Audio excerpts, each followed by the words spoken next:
Hola, nuestro grupo está conformado por Luciana Garzón y yo, Juan Camilo Vergara, y vamos a hablar sobre La Casa Rosada, que es una película peruana del 2018, dirigida por el director Palito Ortega Matute.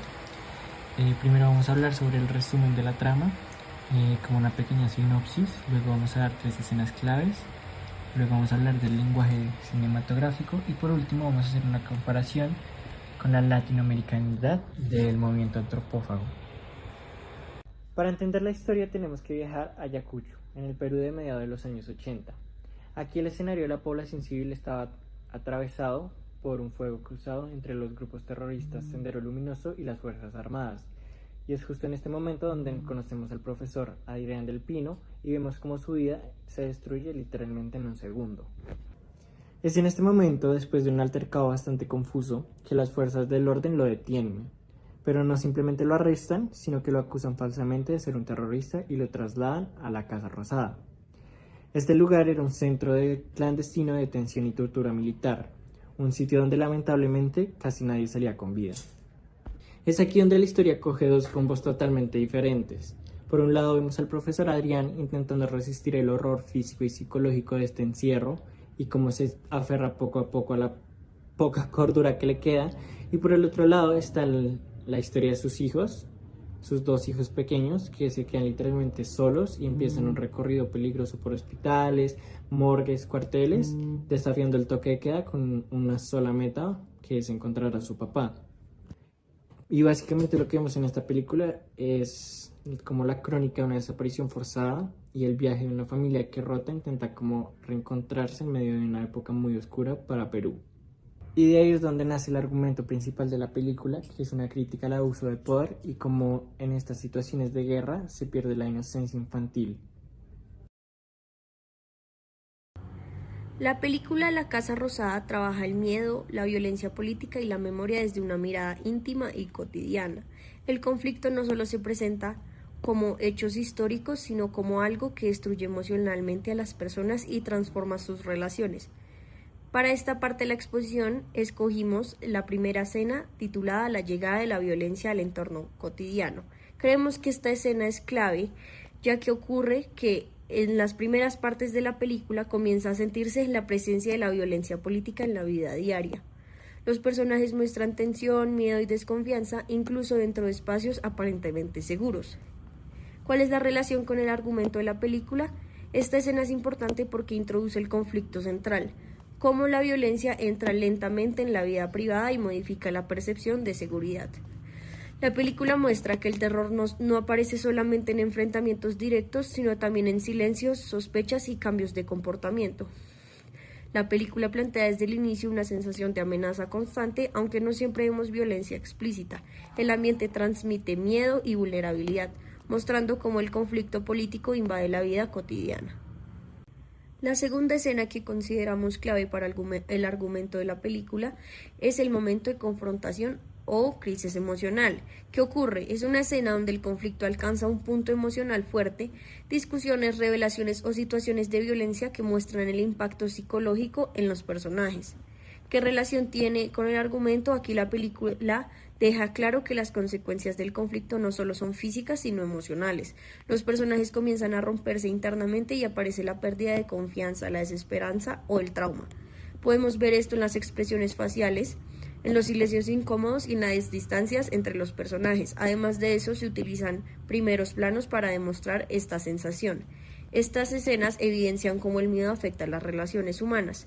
La cercanía emocional desaparece y los personajes quedan atrapados en un ambiente de paranoia e inseguridad.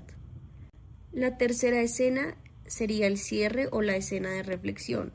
¿Qué ocurre? Hacia el final, la película deja una sensación de memoria, pérdida o reflexión sobre las consecuencias de la violencia.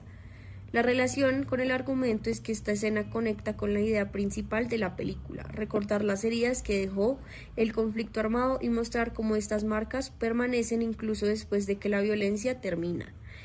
Vemos planos silenciosos, espacios vacíos, miradas perdidas y además la casa como símbolo. El final no busca resolver completamente el conflicto, sino dejar una reflexión sobre la memoria y las cicatrices emocionales que permanecen en las personas y en la sociedad. Ahora pasemos a hablar del lenguaje cinematográfico. La película construye significado usando herramientas de cine. Una de estas es la iluminación y el color. La película utiliza colores apagados y una iluminación tenue para crear una atmósfera de tristeza, tensión y miedo. Además de esto, predominan tonos oscuros o fríos, hay poca luz en interiores y los espacios se sienten cerrados y pesados. ¿Qué produce esto? Esto hace que el espectador sienta incomodidad y encierro, reforzando la idea de miedo constante. La iluminación contribuye a construir una sensación de inseguridad permanente. Los espacios oscuros reflejan emocionalmente el estado de los personajes. El segundo lenguaje cinematográfico es el uso de primeros planos. La película usa muchos primeros planos para mostrar emociones intensas. La cámara se acerca al rostro, se destacan miradas y silencios y el espectador se conecta emocionalmente con el personaje. ¿Qué produce esto? Genera intimidad y hace más fuerte el impacto emocional. Los primeros planos permiten observar el miedo y la angustia de manera directa, haciendo que el espectador experimente emocionalmente el conflicto. También tenemos sonidos y silencios. El sonido en la película no depende únicamente de música, muchas veces el silencio tiene más importancia. Hay pausas largas, sonidos ambientales que generan tensión y el silencio aumenta la sensación de incomodidad. ¿Qué produce esto? Que el espectador sienta incertidumbre y ansiedad. El silencio funciona como una herramienta narrativa que intensifica la tensión emocional y transmite la sensación de miedo contenido. Y por último también los espacios y composición visual. La casa funciona como símbolo central. Los espacios cerrados, personajes separados dentro del encuadre y la sensación de aislamiento que produce representa emocionalmente el encierro psicológico y social. La composición visual convierte la casa en un símbolo del miedo y del aislamiento emocional causado por la violencia. En algunas de las escenas que podemos evidenciar aquí podemos ver el uso de estos lenguajes cinematográficos, como en la primera con el uso de velas, que predomina para mostrar estos tonos oscuros y fríos mediante la iluminación y el color, haciendo que el espectador sienta esa incomodidad y ese encierro. También vemos el siguiente plano, que es el uso de la luz fría, que muestra lo mismo, y son primeros planos, lo cual nos hacen sentir cercanía con los personajes. También en la última escena, que podemos ver a los niños abrazados, podemos ver cómo estos espacios y esta composición nos muestra emocionalmente el encierro psicológico que estos personajes están viviendo. Bueno, para como hacer una conexión, vamos a comparar la película La Casa Rosada con el movimiento antropófago. Para esto nos tenemos que ir a 1928 con Oswald de Andrade, quien proclama en Sao Paulo que solo la antropofagia nos une. En este manifiesto no propone como aislarnos del occidente, sino devorarlo, como en esta acción de deglutir al colonizador, por así decirlo, para parir una estética propia.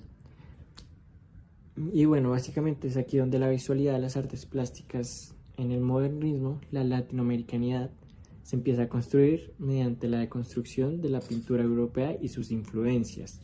Lo que hacen los artistas básicamente es comerse esas vanguardias como el cubismo y el surrealismo y vomitarlas transformadas en texturas locales, colores tropicales y figuras nativas que tienden a hiperbolizar.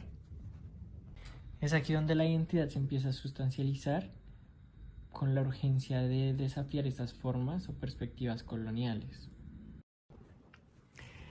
Y aquí es donde entramos al terreno del cine, que aunque maneja otra materialidad como lo es el tiempo y el movimiento, nos permite dar un salto de 90 años hacia los Andes peruanos, donde la visualidad de la película La Casa Rosada del director Palito Ortega nos hace ver como de cierta manera un acto antropófago,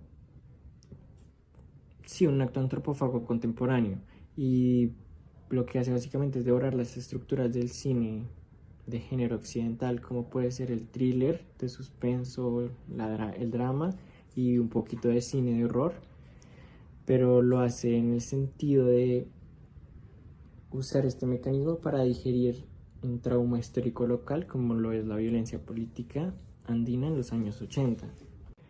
Es gracias a esta película que nos podemos dar cuenta cómo la latinoamericanidad ya no se sustancializa a través del orgullo de color o el mito nativo, lo hace a través de la experiencia del dolor y el duelo. La trama visual de la película La Casa Rosada avanza en una secuencia de planos que exponen cuerpos rotos, planos a detalle del barro y el rostro de los niños huérfanos, todo esto en una paleta cromática desaturada y lúgubre.